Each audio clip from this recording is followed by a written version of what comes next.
नमस्कार विद्यार्थी मित्रांनो, काटकोन त्रिकोणाच्या जगातला सर्वात मोठा सिक्रेट तुम्हाला माहिती आहे का?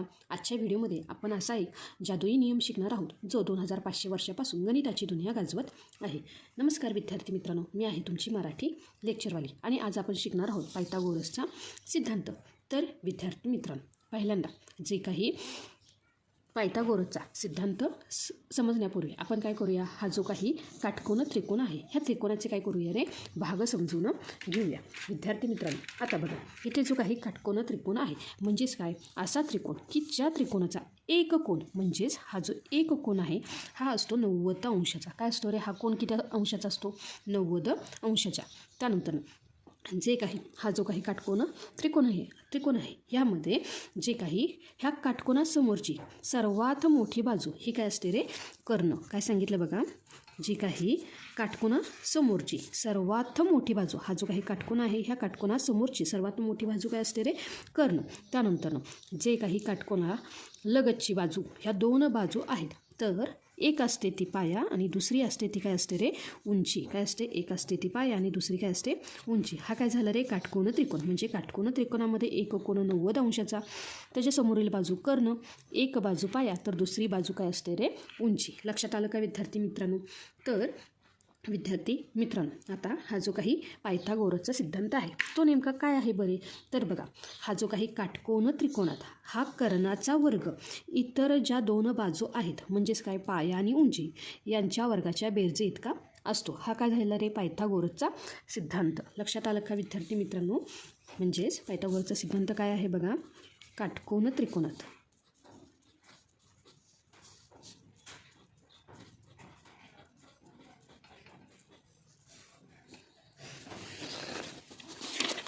कर्णाचा वर्ग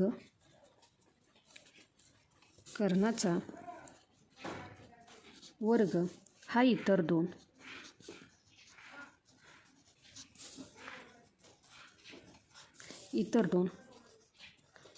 बाजूंच्या वर्गाच्या बेरजे इतका असतो. हा काय आहे रे, पायथागोरसचा सिद्धांत. तर विद्यार्थी मित्रांनो, हे असतो नाही तर इथं बघा असतो. तर विद्यार्थी मित्रांनो, आपण काय पाहिलं बघा, पायथागोरसचा सिद्धांत काय आहे, काटकोन त्रिकोणात कर्णाचा वर्ग हा इतर दोन बाजूंच्या वर्गांच्या बेरजे इतका असतो. म्हणजेच काय रे, तर बघा म्हणजेच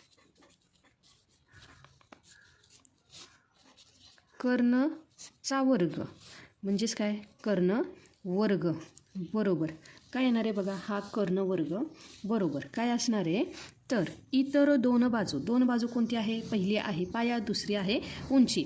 हा त्यांच्या बेरजेच्या वर्गाच्या बेरजे इतका असतो. म्हणून काय येणार आहे बघा, पाया वर्ग काय येणार आहे, पायाचा वर्ग अधिक उंची वर्ग काय येणार आहे, उंची वर्ग. लक्षात आलं का विद्यार्थी मित्रांनो? पायथागोरसचा सिद्धांत काय आहे, काटकोन त्रिकोणात कर्णाचा वर्ग हा इतर दोन बाजूंच्या वर्गांच्या बेरजे इतका. इतर दोन बाजू कोणत्या आहेत, एक आहे पाया आणि दुसरी काय आहे, उंची. लक्षात आलं का? म्हणून इथे काय येणार आहे, पाया वर्ग अधिक उंची वर्ग. बघा विद्यार्थी मित्रांनो, हा जो काही काटकोन त्रिकोण आहे हा काटकोन त्रिकोणाला मी जर काय दिलं रे, नावं दिलं, तर ह्याला मी नाव दिलं, काय दिलं, एक्स वाय झेड. ह्या काटकोन त्रिकोणाला मी काय दिलं रे, नावं दिलं.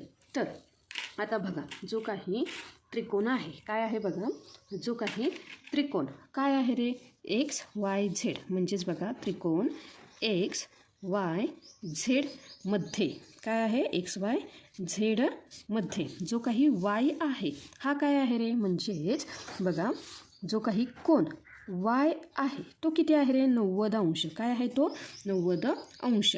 तर पायथागोरसच्या प्रमेयानुसार किंवा पायथागोरसच्या सिद्धांतानुसार काय येणार आहे बघा, लांबी एक्स झेड वर्ग बरोबर काय येणार आहे, पाया काय आहे रे, वाय झेड. म्हणजेच काय येणार आहे, वाय झेड बरोबर वाय झेड अधिक काय येणार आहे, एक्स वाय वर्ग काय येणार आहे, एक्स वाय वर्ग. लक्षात आलं का?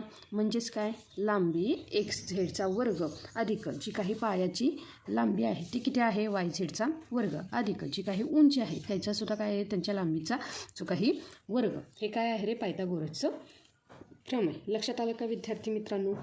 म्हणजे हे ज्याही कर्ण आहे, कर्ण वर्ग बरोबरच पाया वर्ग अधिक उंची वर्ग. लक्षात आलं का विद्यार्थी मित्रांनो? आता समजा एका त्रिकोणाची उंची 3 सेमी आणि पाया किती आहे रे? 4 सेमी आहे. तर आपल्याला काय करायचं आहे? कर्ण काढायचं आहे. बघा विद्यार्थी मित्रांनो, आपल्याला उंची किती दिली आहे? 3 सेमी. पाया किती दिला आहे? 4 सेमी. तर आपल्याला काय करायचं आहे? हा कर्ण काढायचा आहे. तर चला लगेच जे काही पायथागोरसचा सिद्धांत आहे तो आपण लिहूया. सूत्र काय आहे बघा रे? तर सूत्र आहे कर्ण वर्ग बरोबर पाया वर्ग अधिक उंची वर्ग. काय येणार आहे? पाया वर्ग अधिक उंचीचा वर्ग. आपल्याला काय काढायचं आहे? कर्ण काढायचा आहे. तर बघा रे, पाया किती आहे? तर पाया आपल्याला दिला आहे 4 सेमी, म्हणून काय येणार आहे? 4चा वर्ग अधिक उंची किती आहे रे? तर उंची आहे 3 सेमी, म्हणून 3चा वर्ग. आपल्याला काय काढायचं आहे? कर्ण काढायचा आहे. तर मी इथे लिहिते बघा, कर्ण वर्ग बरोबर 4चा वर्ग काय येतो रे? 4चा वर्ग येतो 16 अधिक 3चा वर्ग काय येतो रे? 3चा वर्ग येतो 9. लक्षात आलं का? जर मी काय लिहिलं रे? 16 अधिक 9 बरोबर काय येतात रे? 16 अधिक 9 बरोबर 25. काय येतात रे? 25. आता बघा, जर मी काय केलं रे? ह्या 25चं काय केलं रे? वर्गमूळ काढलं. म्हणजेच काय येणार आहे? ह्या 25 ह्या संख्येचं मी काय काढलं रे? वर्गमूळ काढलं. काय आहे रे? वर्गमूळ काढले. तर काय येणार आहे? स्क्वेअर रूट ऑफ 25 म्हणजेच काय येणार आहे? 5. 5चा वर्ग काय येतो रे? 25. इथे कर्ण वर्ग आहे. काय आहे रे? कर्ण वर्ग. तर आता मला काय करायचं आहे? हा कर्ण काढायचा आहे, म्हणून मी काय केलं? इकडं वर्गमूळ काढलं. 25ला ते दिलं. तर इथं काय होणार आहे? इथं होणार आहे कर्ण. इथं काय होणार आहे? कर्ण. लक्षात आलं का? कर्ण किती आला? 5. उंची आहे 3 सेंटीमीटर. पाया आहे 4 सेंटीमीटर. तर कर्ण किती आहे रे? 5 सेंटीमीटर. लक्षात आलं का? आता बघा, हे जे काही आपल्याला 3, 4, 5 हे जे काही संख्या मिळाला यालाच आपण काय म्हणतो रे? पायथागोरसचे त्रिकूट असे म्हणतो. म्हणजेच ज्या काही 3 नैसर्गिक संख्या आहेत, कोणता? 1, 3, 4, 5 ह्या 3 नैसर्गिक संख्यांमध्ये जो काही मोठ्या संख्येचा वर्ग. बघा आता पहिल्यांदा मी तुम्हाला सांगते, जे काही पायथागोरसचे त्रिकूट म्हणजे काय? ज्या काही ह्या 3 नैसर्गिक संख्या आहे ह्यामध्ये हा जो काही मोठ्या संख्येचा वर्ग किती आहे रे तो? तर हा 5 ह्या संख्येचा वर्ग किती आहे रे? 25. लक्षात आलं का? हा इतर 2 संख्या किती आहेत रे? इतर 2 संख्या म्हणजेच काय आहेत ती? 3 आणि 4. ह्या इतर 2 संख्यांच्या वर्गांच्या म्हणजेच काय? एक आहे ती 3चा वर्ग अधिक 4चा वर्ग. 3चा वर्ग आला 9 आणि 4चा वर्ग आला 16. म्हणजेच काय झालं? 9 अधिक 16 बरोबर 25. म्हणजेच ह्या 2 संख्यांच्या वर्गांच्या बेरजे इतका असतो. त्यालाच पायथागोरसचे त्रिकूट असे म्हणतात. लक्षात आलं का? पायथागोरसचे त्रिकूट कशाला म्हणतात? ज्या 3 नैसर्गिक संख्या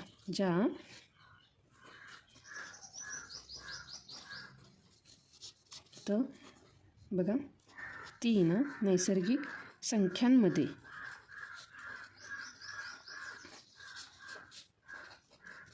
मोठ्या संख्येचा वर्ग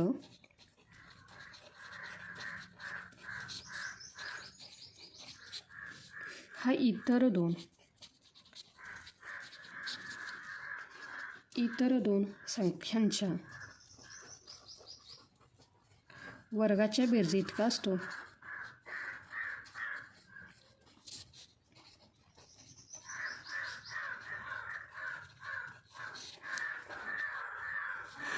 त्यांना आपण काय म्हणणार आहे? पायथागोरसचे त्रिकूट असे म्हणणार आहेत. लक्षात आलं का? म्हणजेच इथं काय येणार आहे बघा, जे काही पायथागोरसचं त्रिकूट आहे ते काय आहे रे? तर पहिली आहे 3, त्यानंतरनं 4, त्यानंतरनं 5. हे काय आहे रे? पायथागोरसचे त्रिकूट. त्यासोबतच मी जर दुसरं उदाहरण घेतलं, दुसरं उदाहरण काय आहे बघा, 5, त्यानंतरनं 12 आणि 13. हे सुद्धा काय आहे बघा, जर मी 5चा वर्ग अधिक 12चा वर्ग केला तर तो काय असणार आहे? 13चा वर्ग. लक्षात आलं का? त्यानंतर जे काही तिसरं त्रिकूट आहे ते काय आहे बघा, 8, 15 आणि 17.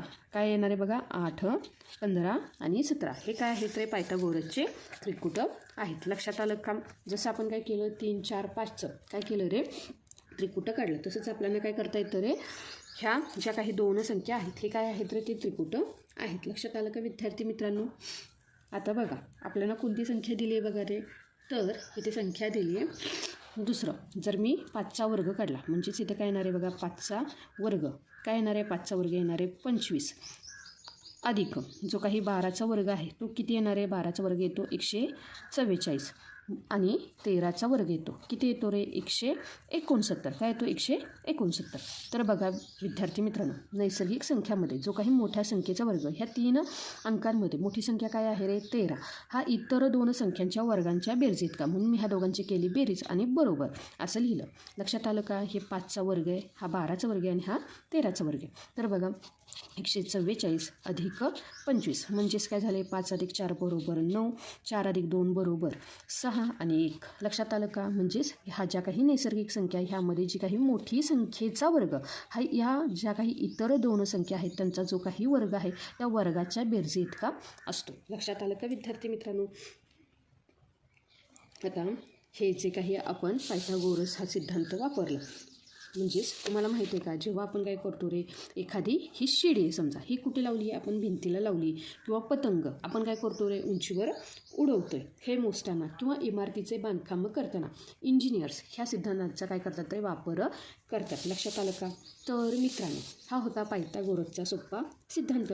गणितात पाठांतर नको, तर संकल्पना समजून घेण्यावर भर द्या. हा व्हिडिओ आवडला असेल तर लाईक करा आणि तुमच्या मित्रांसोबत शेअर करायला विसरू नका. भेटूया पुढच्या लेक्चरमध्ये फक्त आपल्या मराठी लेक्चरवालीसोबत. शिकत राहा, प्रगती करत राहा.